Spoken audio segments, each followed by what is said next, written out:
താങ്കൾ പറഞ്ഞല്ലോ ഈ തെരഞ്ഞെടുപ്പ് അട്ടിമറിക്കാനൊരു ശ്രമം നടത്തി, അതിൽ ഭരണസ്വാധീനം ഉപയോഗിച്ചു. ഉന്നത വിദ്യാഭ്യാസ വകുപ്പ് മന്ത്രിയുടെ ഓഫീസ് തന്നെ ഈ കാലിക്കറ്റ് സർവകലാശാല തെരഞ്ഞെടുപ്പിൽ ഇടപെട്ടു എന്നൊക്കെ താങ്കൾ പറയുമ്പോൾ അതിനെന്തെങ്കിലും തെളിവുണ്ടോ എന്നൊരു മറ്റൊരു ചോദ്യമുണ്ട്. അത് SFI ഉന്നയിക്കുകയും ചെയ്യുന്നു എന്നാണ് ഞാൻ മനസ്സിലാക്കുന്നത്. നിങ്ങൾക്ക് അവിടെ നേടാൻ കഴിയാമായിരുന്ന ഏറ്റവും വലിയ രാഷ്ട്രീയ വിജയം സിൻഡിക്കേറ്റിലേക്കുള്ള വിജയമാണ്. പക്ഷേ സിൻഡിക്കേറ്റിൽ നിങ്ങൾ പരാജയപ്പെട്ടു. അവിടെ സിൻഡിക്കേറ്റിൽ SFIയുടെ പ്രതിനിധിയാണുള്ളത്. ക്യാമ്പസ് നിങ്ങൾക്ക് കിട്ടി 8 വർഷത്തിന് ശേഷം. അത് SFI പരിശോധിക്കുമെന്നാണ് സാദിഖ് പറയുന്നത്. മറുപടി PK നവാസ്. എനിക്ക് ഈ ചർച്ചയുടെ ആരംഭത്തിൽ സാദിഖിൻ്റെ സംസാരത്തിൽ പറഞ്ഞു, ഞങ്ങൾ തെറ്റുതിരുത്തും, ഞങ്ങൾ ഈ പരാജയത്തെ അംഗീകരിക്കും, എന്നിട്ട് തെറ്റുതിരുത്തി മാറ്റങ്ങൾ വരുത്തി മുന്നോട്ട് വരുമെന്ന്. എനിക്ക് ആ ആമുഖം കേട്ടപ്പോൾ വലിയ ആശങ്കയുണ്ടായിരുന്നു. ഇവർ തെറ്റുതിരുത്തിയാൽ നഷ്ടപ്പെടാനുള്ളത് ഞങ്ങൾക്കാണ് എന്നാണ്. പക്ഷേ അദ്ദേഹത്തിൻ്റെ സംസാരം അവസാനിക്കുമ്പോൾ എനിക്ക് വലിയ ശുഭപ്രതീക്ഷയുണ്ട്. കാരണം ഒരു തിരുത്തലിനും SFI തയ്യാറല്ല. MSFനെയും KSUവിനെയും ഒക്കെ സംബന്ധിച്ചിടത്തോളം പ്രിയപ്പെട്ട അലോഷ്യസിനും എനിക്കൊക്കെ ആശ്വാസമുള്ള വർത്തമാനമാണ് അദ്ദേഹം പറഞ്ഞത്. ഞങ്ങൾ ശുഭാപ്തി പ്രതീക്ഷയിൽ തന്നെയാണ്. വരുന്ന സർവകലാശാല തെരഞ്ഞെടുപ്പുകളിൽ, കോളേജ് വൻ തെരഞ്ഞെടുപ്പുകളിൽ ഈ സമീപനമാണ് SFI സ്വീകരിക്കേണ്ടത്. അങ്ങനെ സ്വീകരിച്ചാലേ ഞങ്ങൾക്ക് കാര്യമുള്ളൂ എന്ന് ഞങ്ങൾക്ക് ബോധ്യപ്പെടുന്നു. ഞാൻ 2 കാര്യം പറഞ്ഞോട്ടെ. ഒന്ന്, അദ്ദേഹം സംസാരത്തിൻ്റെ ആമുഖമായി പറഞ്ഞു സിൻഡിക്കേറ്റ് തെരഞ്ഞെടുപ്പാണ് വലിയ പ്രധാനപ്പെട്ട ഒരു കാര്യം, അതാണ് വലിയ സംഭവം എന്നാണ് പറഞ്ഞു. ഞാൻ ചോദിക്കട്ടെ, സിൻഡിക്കേറ്റിലേക്ക് വോട്ട് ചെയ്യുന്ന സെനറ്റ് അംഗങ്ങൾ, ആ സെനറ്റ് അംഗങ്ങൾ എത്ര പേര് കാലിക്കറ്റ് സർവകലാശാലയിലുണ്ട്? 14 പേർ കാലിക്കറ്റ് സർവകലാശാലയിലുണ്ട്. ആ 14 പേരിൽ ഞങ്ങൾ തിരഞ്ഞെടുക്കപ്പെട്ട 10 പേരുണ്ട്. ബാക്കി 4 പേർ നോമിനേറ്റ് ചെയ്തു. അദ്ദേഹം പറഞ്ഞല്ലോ നോമിനേറ്റ് ചെയ്ത അംഗത്തെക്കുറിച്ച്. ഞാൻ 4 ആളുടെ പേരും പറയാം. ഒന്ന് മടപ്പള്ളിയിലെ സിയാന എന്ന് പറയുന്ന കുട്ടി, 2 കാലിക്കറ്റ് യൂണിവേഴ്സിറ്റി ക്യാമ്പസിലെ അനുഷ എന്ന കുട്ടി, മറ്റൊന്ന് പട്ടാമ്പി SNGSലെ സ്നേഹ എന്ന കുട്ടി, അതുപോലെ തന്നെ ഗുരുവായൂരപ്പൻ കോളേജിലെ അമനാഥ്. ഈ 4 പേരാണ് ഗവർണർ നോമിനേറ്റ് ചെയ്തത്. ഇത് 2 പേർ SFI ആണ്. ആ 2 പേരെ ഒക്കത്ത് വെച്ചിട്ടാണ് ശ്രീ സാദിഖ് നേരത്തെ പറഞ്ഞത് ഞങ്ങൾ വലിയ യുദ്ധം വഹിച്ചു ഗവർണർക്കെതിരെ. എന്തിന്? ഗവർണർ മെറിറ്റ് അട്ടിമറിച്ചു എന്നതിൻ്റെ പേരിൽ. ഞങ്ങൾ പറയുന്ന ഗവർണർ 4 മെറിറ്റ് അട്ടിമറിച്ചതാണ്. അത് 2 ABVPയും 2 SFIയും ആണ്. ഇവിടെ തർക്കം എന്താണ്? സാധാരണഗതിയിൽ ഗവർണർ നോമിനേറ്റ് ചെയ്യുമ്പോൾ 4 ഞങ്ങൾക്കാണ് കിട്ടാറ്. ആ ഞങ്ങളുടെ 2 ABVP കൊണ്ടുപോയ തർക്കമാണ് സർവകലാശാലയിൽ കണ്ട സമരം. അല്ലാതെ അതൊരു വലിയ ധാർമ്മിക യുദ്ധമൊന്നും ആയിരുന്നില്ല. പ്രിയപ്പെട്ട അരുൺകുമാർ, അതൊരു ധാർമ്മിക പ്രതിഷേധമായിരുന്നു, ധാർമ്മിക യുദ്ധമായിരുന്നു എന്ന് കണക്കാക്കരുത്. ഇനി രണ്ടാമത്തെ കാര്യം, സിൻഡിക്കേറ്റിലേക്ക് SFIയുടെ ഇത് MSFന്റെ നിലപാടാണോ? ഗവർണർക്കെതിരെയുള്ള ഈ SFIയുടെ നിലപാട് യാഥാർത്ഥ്യത്തിൽ നിരക്കുന്നതായിരുന്നില്ല എന്നത് MSFന്റെ നിലപാട് തന്നെയാണോ? ഞങ്ങൾ വളരെ കൃത്യമായി പറയുന്നു, ഞങ്ങൾ അന്നും ഇന്നും പറയുന്നു, ഗവർണറാണ് ശരി, അങ്ങനെയാണോ? സ്ഥാനത്തിരിക്കാൻ യോഗ്യരല്ല.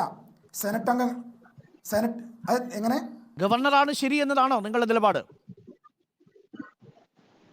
അല്ലെന്ന്, ഗവർണർ തെറ്റാണെന്നാണ് പറഞ്ഞു. ഗവർണർ നോമിനേറ്റ് ചെയ്ത ലിസ്റ്റ് പൂർണ്ണമായി, ഗവർണർ നോമിനേറ്റ് ചെയ്ത ലിസ്റ്റ് 4 വിദ്യാർത്ഥി പ്രതിനിധികളും ആ സ്ഥാനത്തിരിക്കാൻ അയോഗ്യരാണ്. എങ്ങനെയാണ് നോമിനേഷനിലേക്ക്? നിങ്ങളൊരു സമരം ഗവർണർക്കെതിരെ സംഘടിപ്പിച്ച് SFI സമരത്തെക്കാൾ ഇതാണ് യഥാർത്ഥത്തിലുള്ള സമരമെന്ന് നിങ്ങൾ എന്തുകൊണ്ടൊരു സമരം ചെയ്ത് കാട്ടിയില്ല? കൃത്യമായ ചോദ്യമാണ്. ഞങ്ങൾ ബഹുമാനപ്പെട്ട ഗവർണർക്കെതിരെ നിരന്തരമായി പരാതി കൊടുക്കുന്നുണ്ട്. ഞങ്ങൾ ആർക്ക് കൊടുക്കണം? ഞങ്ങൾ ഈ വിഷയത്തിൽ നിരന്തരമായി ഇത് തെറ്റാണ് എന്ന് നിങ്ങളുടെ മാധ്യമത്തിന് മുമ്പിൽ വന്ന് പോലും ഞങ്ങൾ പറഞ്ഞു. ഞങ്ങളുടെ ചോദ്യം, ഞങ്ങൾ ഇതിൽ സമരം ചെയ്യേണ്ടത്, അല്ലെങ്കിൽ ഞങ്ങൾ ആർക്കെതിരെയാണ് സമരം ചെയ്യേണ്ടത്? ഗവർണർക്കെതിരെ സമരം ചെയ്യണം. ആരോട്? ഈ കേരളത്തിലെ മുഖ്യമന്ത്രി തീരുമാനം എടുക്കുമോ? ഈ ഗവർണറെ സ്ഥാനത്ത് നീക്കാമെന്നൊക്കെ മുഖ്യമന്ത്രി പറഞ്ഞല്ലോ. വിദ്യാഭ്യാസ മന്ത്രി സമരം ചെയ്യാതെ നിങ്ങൾ SFI മാത്രമാണ് ഗവർണർക്കെതിരെ സമരം ചെയ്തത്. ഗവർണർ ചെയ്തത് തെറ്റാണ് എന്ന് നിങ്ങൾക്ക് ബോധ്യമുണ്ട്, SFIക്ക് ബോധ്യമുണ്ട്. SFI സമരം ചെയ്യുന്നു, MSF സമരം ചെയ്യുന്നില്ല. SFI ചെയ്യുന്ന സമരത്തെ നിങ്ങൾ കുറ്റം പറയുകയും ചെയ്യുന്നു. അതിനകത്ത് എന്ത് ലോജിക്കാണുള്ളത് PK നവാസ്? അല്ല, ഞങ്ങൾ അവരുടെ ഞങ്ങൾ സമരത്തിന്റെ മെറിറ്റിനെ കുറിച്ച് പരിശോധിക്കുന്നു. ഞങ്ങൾ പറയുന്ന SFI ചെയ്ത സമരം യഥാർത്ഥത്തിൽ അവർ ആത്മാർത്ഥമായി ചെയ്യുന്ന സമരമാണോ? എന്താണ് അവരുടെ കോസ്? ഞങ്ങൾ പറയുന്ന കോസ് ഞങ്ങൾ അന്നും പറഞ്ഞു, ഈ 4 പേരും അയോഗ്യരാണ്. പക്ഷേ SFI പറയുന്നു 2 പേർ അയോഗ്യരാണ്. എന്താ 2 പേർക്കുള്ള കുഴപ്പം? ആ 2 പേർ ABVP ആണ്, മറ്റേ 2 പേർ ഞങ്ങളുടെ SFI ആണ്. ഞങ്ങളുടെ മെമ്പർഷിപ്പ് ഉള്ളത് കൊണ്ട് അവർ യോഗ്യരാണ്, അവർക്ക് ഞങ്ങളുടെ മെമ്പർഷിപ്പ് ഇല്ല, അതുകൊണ്ട് അയോഗ്യരാണ്.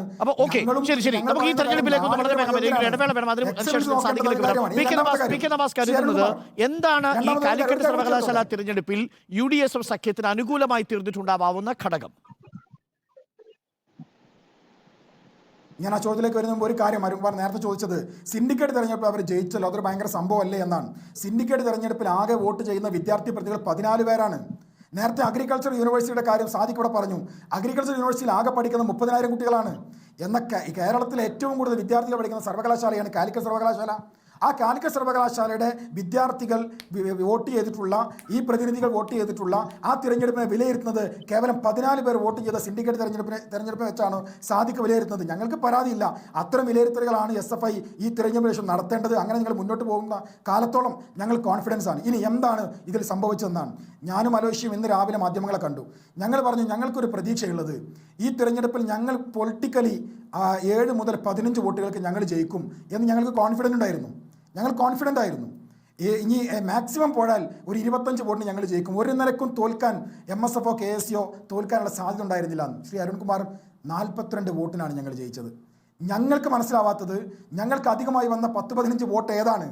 തലേ ദിവസം SFI പാക്ക് ചെയ്ത് ബസ്സിൽ കൊണ്ടുവന്ന് തങ്ങളുടെ ക്യാമ്പിൽ താമസിപ്പിച്ച് അവരെ ഭീഷണിപ്പെടുത്തി ഭയപ്പെടുത്തി അവരുടെ കയ്യിൽ വെച്ചിരുന്ന SFIയുടെ UUCമാർ, SFIയുടെ തെരഞ്ഞെടുക്കപ്പെട്ട UUCമാർ, ആ UUCമാർ അവരോട് വിയോജിപ്പ് രേഖപ്പെടുത്തി ഞങ്ങൾക്ക് വോട്ട് ചെയ്തു. അതായത് എവിടെയാണ് ലോക്സഭാ തെരഞ്ഞെടുപ്പിൽ കണ്ണൂരിലെ പല മണ്ഡലങ്ങളിൽ നിന്നും കോൺഗ്രസിലേക്ക് വോട്ട് ചോർന്നതുപോലെ ഈ SFIയുടെ UUCമാർ UDSFന് വോട്ട് കുത്തിയെന്നാണോ? SFIയുടെ ഞങ്ങളുടെ പൊളിറ്റിക്കൽ UUCമാരുടെ വോട്ട് വെച്ച് ഞങ്ങൾ ജയിക്കേണ്ടതിനേക്കാൾ 10-20 വോട്ടുകൾ ഞങ്ങൾ ജയിച്ചിരിക്കുന്നു, അധികം വോട്ടിന് ജയിച്ചിരിക്കുന്നു എന്ന് വെച്ചാൽ SFIയുടെ ഭാരവാഹികളായ ആളുകൾ പോലും അവരോടുള്ള വിയോജിപ്പിന് വളരെ പ്രധാനപ്പെട്ട കാര്യമാണ്. എനിക്ക് സാധിക്കുന്നതിന് മറുപടി വേണം.